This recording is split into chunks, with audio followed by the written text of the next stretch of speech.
Yay!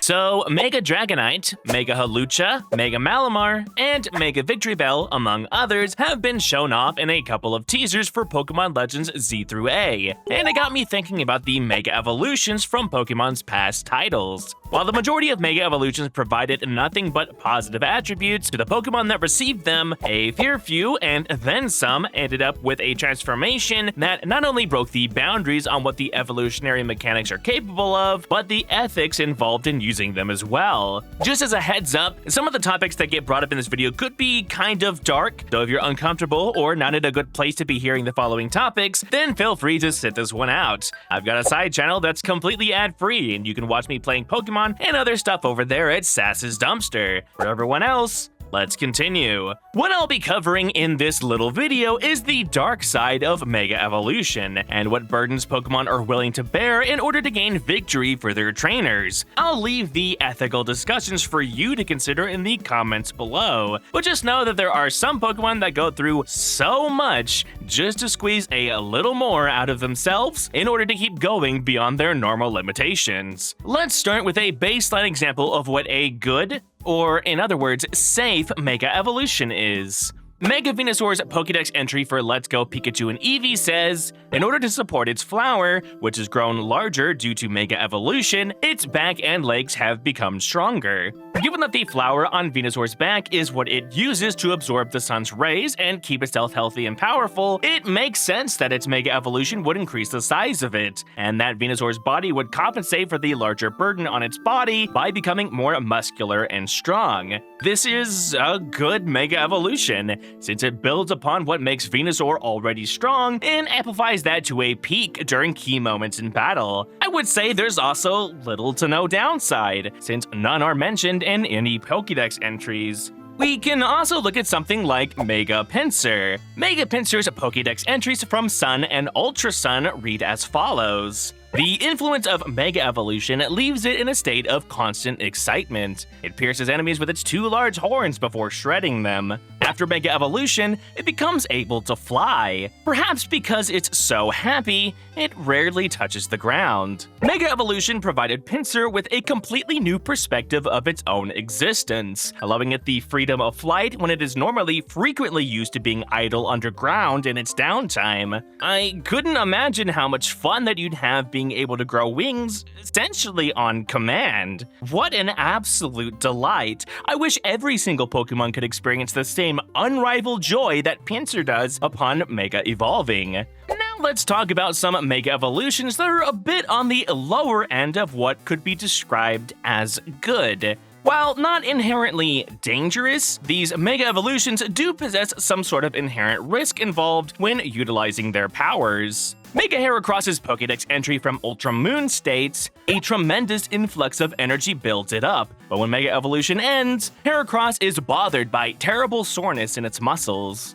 So we could consider Heracross's Mega Evolution as comparable to the Kaioken technique from Dragon Ball Z, or the 8 Intergates Taijutsu from Naruto. It is a temporary strength buff that lets Heracross go beyond its standard limitations as a simple base form Pokemon, but it has the drawback of greatly damaging or tiring itself out and needing lots of rest and recovery afterwards. Not at all body horror by any stretch of the imagination, but certainly something you wouldn't want to spam on every single encounter if Pokemon games took their own lore into account when implementing these sorts of interactions. Mega Slowbro's Dex entries are honestly pretty funny given its current predicament. Pokemon Sun says, all the energy from Mega Evolution poured into the shelter on its tail, leaving Slowpoke to be swallowed whole. And while this initially seems to be the end of our dear Slowbro friend, looking at base Slowbro's Pokédex files explain that the shelter and it exist in a seemingly mutually beneficial relationship.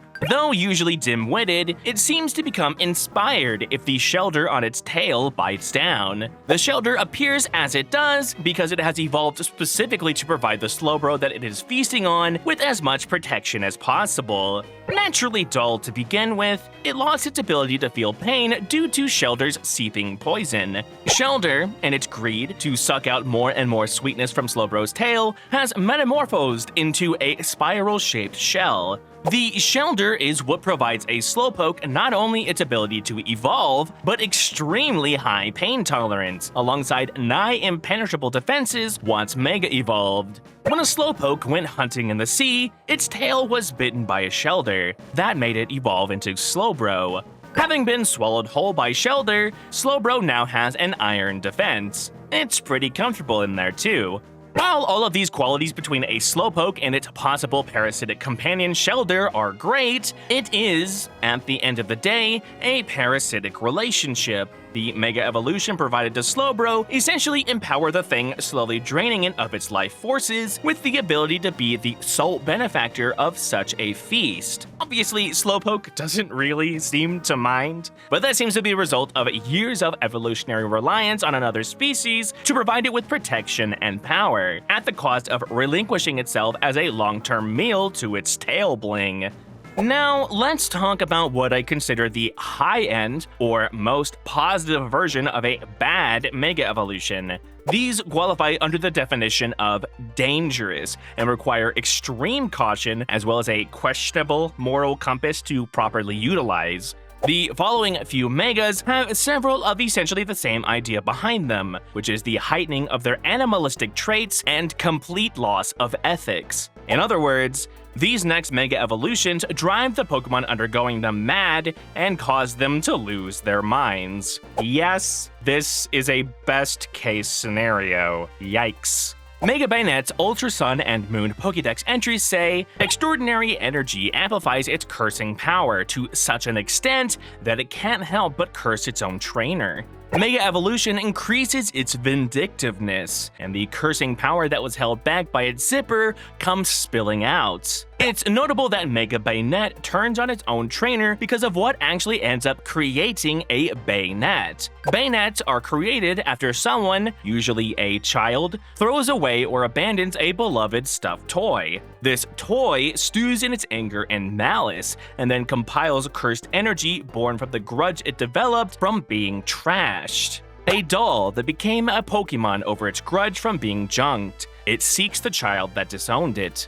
The majority of its base form dex entries mention its strong desire to seek out the child that threw it away, but Mega Evolution untethers that raw negative emotion from that singular individual and casts it amongst anyone standing in its vicinity, including its own trainer, with which it would have probably created a strong bond with if they had traveled together for any sort of period.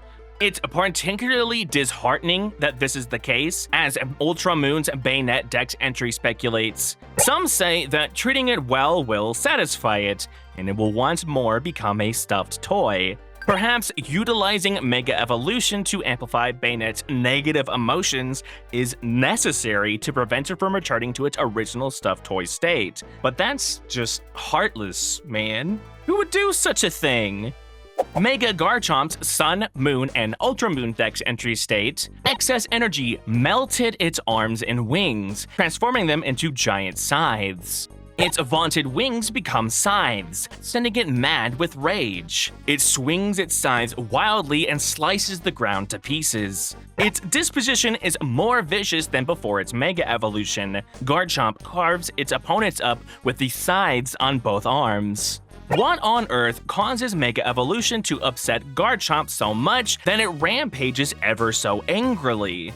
Well, if you take a look at any of the base Garchomp's Dex entries, you'll notice that they all mention Garchomp's ability to fly and sense prey from above, cruising around volcanoes at sonic speed looking for meals. Mega Evolution literally robs Garchomp of its perceived freedom, grounding it by melting its wings into scythes and binding it to the realm of its prey. It's basically the direct opposite of Mega Pinsir. For a proud, strong dragon such as Garchomp, I can only imagine the sheer humiliation and shame of now having to hunt for food like a common land creature. Mega Gengar's Sun and Ultra Sun Pokédex entries mention, Gengar's relationships are warped. It has no interest in opponents unless it perceives them as prey. It tries to take the lives of anyone and everyone. It will even try to curse the trainer who is its master. Similar to Mega Bayonet, Mega Gengar sets its eyes on even its own trainer. For the most part, the majority of base Gengar's dex entries correlate to the same behavior, constantly stealing the life force of humans and placing curses on those it fancies that deserve it. One entry did stick out to me in this regard though, which was from Pokemon Moon. It apparently wishes for a traveling companion. Since it was once human itself, it tries to create one by taking the lives of other humans. Anyone familiar with Pokemon Red and Blue Rescue Team, or its remake Rescue Team DX for the Switch, will remember one of the main antagonists of that game, a Gengar. Spoilers, if you want to play these games for yourself, skip to this part in the video. This Gengar was once human and was a dastardly, unlikable person. One day, this human saw fit to grab at one of Ninetales' tails, which resulted in the Ninetales sending a curse their way. However, this human had a Gardevoir that loved their trainer deeply and took the curse upon themselves instead. When the Ninetales looked up as if to ask the human if they wanted to save the Gardevoir from the curse that had befallen them, the human had already fled, leaving their Gardevoir behind to its fate. The Ninetales then spoke a prophecy that that human would be reborn as a Pokemon. And it became true, as that human was forced to live their lives as a low-level Gengar, roaming a humanless world of Pokemon for, well, I actually have no idea how long Gengars live, or even if they're alive in the colloquial sense. This Gengar was given the chance to atone and apologize for how they treated their Gardevoir, implying that despite a Gengar's almost exclusively evil nature, there is a bit of kindness in their soul after all. For Gengar to abandon this one desire of having a companion and fully embrace their demonic nature kills the last vestige of humanity left within their soul. I could not imagine being the person that makes this decision for them. Mega Metagross's Ultra Sun and Ultra Moon Pokédex entry state, its intellect surpasses its previous level, resulting in battles so cruel they'll make you want to cover your eyes. When it knows it can't win, it digs the claws on its legs into its opponent and starts the countdown to a big explosion. I genuinely do not want to know what a Mega Metagross looks like in battle. As many people may be surprised to hear, Metagross are predators, using their psychic powers to fly around quickly and then using their strong limbs to pin their prey down, as it consumes them using the mouth located underneath their body. This form results from one Metagross, one Matang, and two Beldum linking up.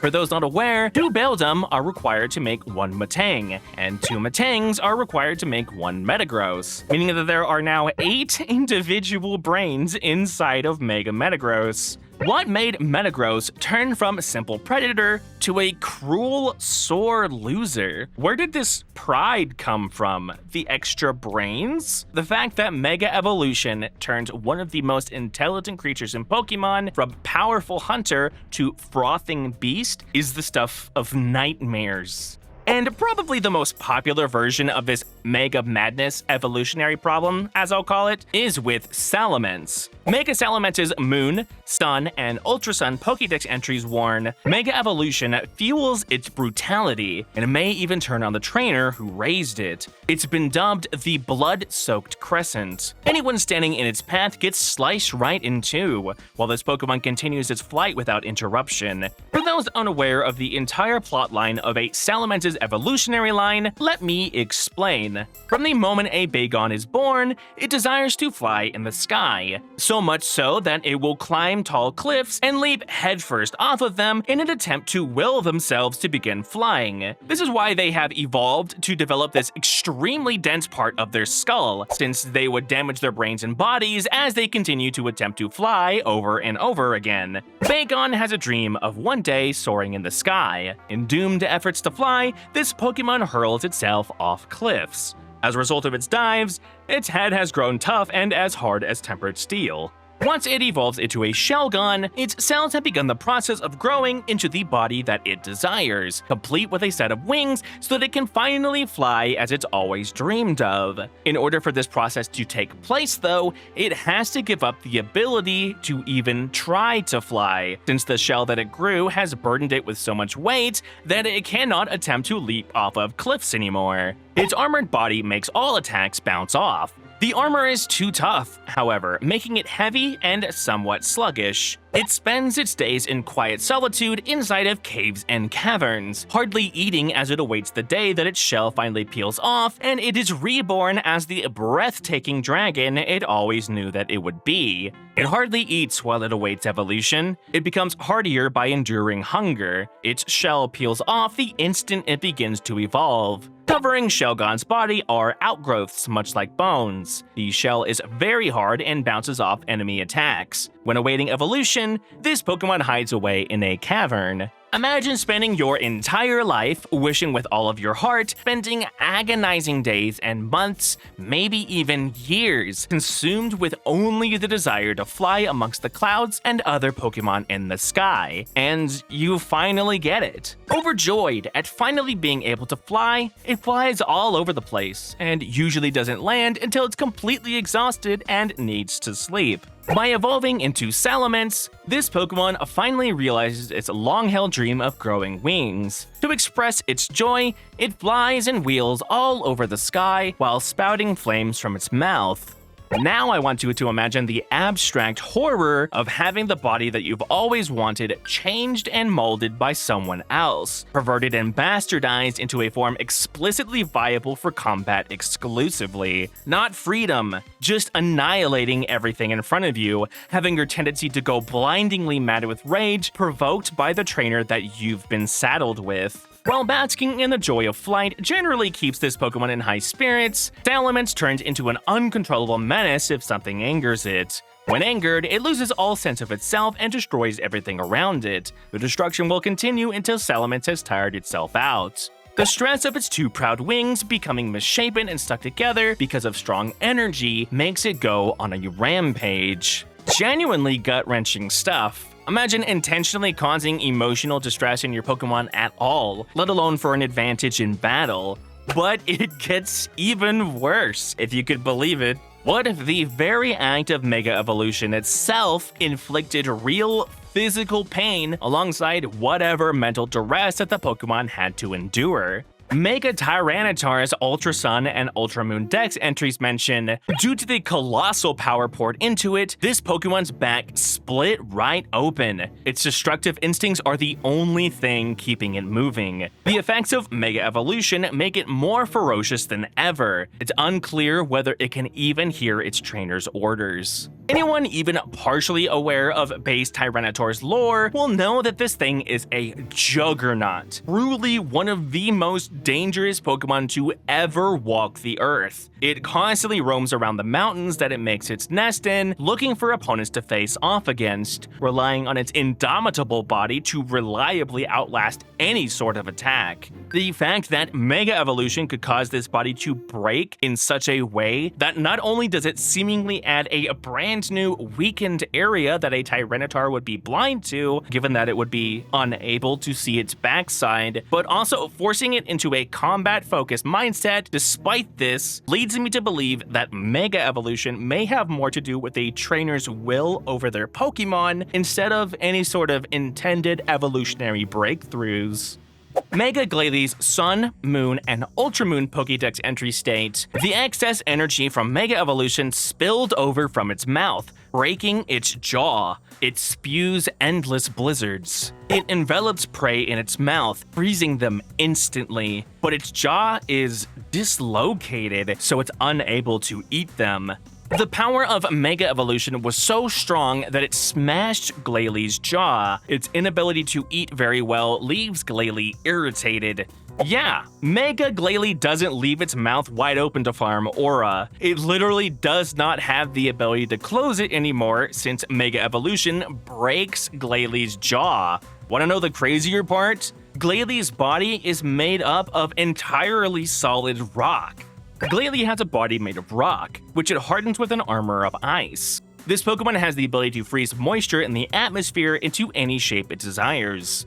Just like Tyranitar, Mega Evolution sees fit to burden Glalie body with a sudden burst of cell growth with no regard for the sanctity of its body. The irony of Glalie's Mega Evolution is that the power that would allow it to become an apex predator in the icy zones that it claims as its territory would also cause it to basically starve to death, given its inability to chew its food into digestible chunks. Having your body split open in an attempt to boost your combat potential sounds like the absolute limit for what a creature should have to endure in order to remain at the top of the food chain, right? Well, I'm sorry to say that there's one final step that a few Pokemon have unfortunately had to take. Yes, there is the pain of an explosive transformation one must endure, but what if the form itself, obtained via Mega Evolution, wasn't viable in the long term?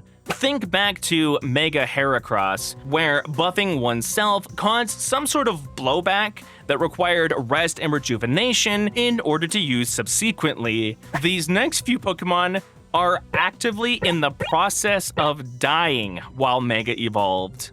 Mega Scizzor's Sun, Ultra Sun, and Ultra Moon Pokédex entries warn, the excess energy that bathes this Pokemon keeps it in constant danger of overflow. It can't sustain a battle over long periods of time. It stores the excess energy from Mega Evolution, so after a long time passes, its body starts to melt. It's better at beating things than grasping them. When it battles for a long time, the weight of its pincers become too much to bear. The body granted to Scizzor via Mega Evolution is completely unsustainable. Many of base Scizzor's Dex entries mention a body perfectly built for combat and longevity. The wings on its back are used to regulate its body temperature, similar to how heat sinks function inside of computers. Its heavy pincers double as blunt weapons that can smash boulders in a single strike, while remaining nimble enough to be used for delicate movements. And the detailing on its hands ward off would-be aggressors by implying that a Scizzor sprouts 3 individual heads. There is genuinely no reason that a Scizzor would need to Mega Evolve. It, by all accounts, has a perfectly evolved body. Yet, trainers seek to etch out ever more results from the Pokemon under their care, and Mega Scizzor is the epitome of why this is a bad idea. The moment that Mega Scizzor starts to grow tired, it's at the risk of perishing in battle from overexertion. It is literally melting because it has nowhere else to use the excess power granted to it via the Scissorite. Mega Houndoom's Dex entries from Ultra Sun and Ultra Moon state, its red claws and the tips of its tail are melting from high internal temperatures that are painful to Houndoom itself. Houndoom's entire body generates heat when it Mega Evolves. Its fearsome fiery breath turns its opponents to ash. Do you have any idea how hot a Pokemon has to burn in order to damage itself? And that's not even the half of it. People familiar with base Houndoom's lore know that not only are the flames that it breathes extremely potent, but filled with toxins that cause permanent, incurable pain to those affected by them. The pungent smelling flame that shoots from its mouth results from toxins burning in its body. If you are burned by the flames it shoots from its mouth, the pain will never go away. I'd like to point out that neither Houndoom nor its Mega Evolution are given the poison typing, meaning that they are subject to all of the penalties that both the poison and toxic status effects provide. Not only is Mega Houndoom melting, it's actively poisoning itself as it battles. I doubt that it could last long in such a state. And then finally, we have Mega Aerodactyl, whose Sun, Moon, Ultra Sun, and Ultra Moon Pokédex entries mention part of its body has become stone. Some scholars claim that this is Aerodactyl's true appearance. When it Mega Evolves, it becomes more vicious than ever before. Some say that it's because its excess of power is causing it pain. It will attack anything that moves. Mega Evolution is a burden on its body, so it's incredibly irritated. Mega Evolution awakened some dormant genes, bringing back the sharp rocks that once covered Aerodactyl's entire body. Imagine Mega evolving, and parts of your body literally start to atrophy. Aerodactyl was already an incredibly vicious Pokemon, with a set of teeth like razor blades and flying speed comparable to that of any dragon Pokemon. Mega Evolution just multiplied that ever more. While it's debated heavily whether Mega Aerodactyl is its true form, I'm left wondering whether Aerodactyl would even be able to survive with so much extra weight burdening it so. Perhaps that's why it became extinct all those years ago. It's hard to tell. Even with the extra weight of its new exoskeleton, its defenses weren't raised all that much, and I can't imagine the constant strain of supporting its new body would be worth the risk of tiring itself out and being left at the mercy of its enemies. Now, I'd like to clarify my stance on everything we've just covered, since the subject matter is sort of dark for a children's game. Obviously, the mainline video games never really bring any of the deepest lore of Mega Evolutions up outside of the Pokédex entries themselves, and the Pokemon that you Mega Evolve don't secretly hate you for utilizing a video game mechanic. Whether or not you decide to take what we've discussed here today into consideration while playing Pokemon games that include Mega Evolution is, at the end of the day, up to you. And you can choose to simply ignore everything I've just said, as whether you consider it canon to your playthrough is completely up to you. I don't consider you a bad person for doing this, because it's simply bonus context that you can disregard if it makes you uncomfortable. Clicking the Mega Evolution button is fun, and you should have fun while playing video games, since that's primarily what they're meant to be used for. I just find stuff like this fascinating, and wanted to share it since that's what my channel is all about. Finding cool and interesting things, dissecting them, and then serving it up on a hot and steamy plate for you guys to dig into. Mwah!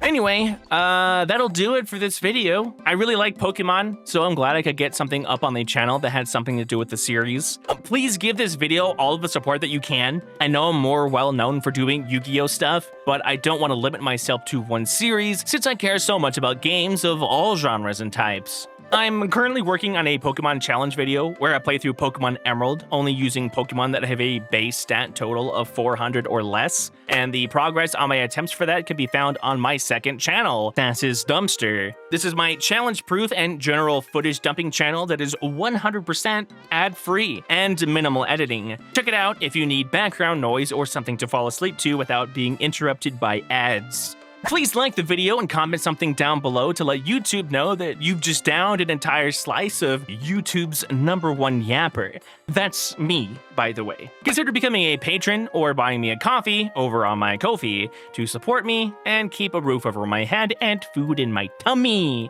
I won't keep you guys any longer. Thank you guys so much for watching, and I will see you next time. Love you lots. Bye.